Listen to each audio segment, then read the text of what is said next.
The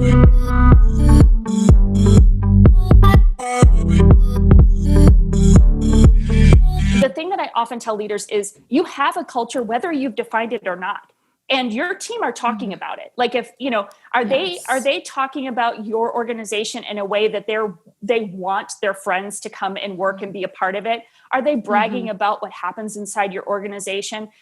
Or are they, what does your revolving door look like? There's some symptoms Mhm. that can tell you what's happening with your culture, but just being aware that it exists, whether you've acknowledged it or not. Mm. And then secondly, that you are aware that you hold disproportionate influence on your culture as the leader, right? Like everybody who's a part of the Sure. team is helping shape culture, because culture is, Mhm. this collective influence of a whole group of people. Everybody who's on the team has some influence on the culture, but the leader disproportionately holds the reins to say, hey, here's the culture that I want. And so be aware of it, but then you've got to say, what do I want it to be? Mm. Right? Like uh, Mhm. the analysis of like, hey, here's what our culture looks like today.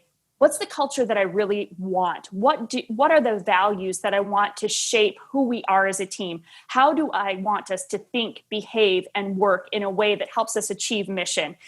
So defining it and then owning it as a leader and saying, hey, I'm going to step into this, and then we can get into a whole array of next steps in regard to, okay, how do you do that definition? How do you start Mhm. implementing it into the Mhm. systems and the everyday life of your organization? And so there's a whole kind of another trail of things, but being aware of it, defining it, and then owning it as a leader would be some of the first three things I think we need to do.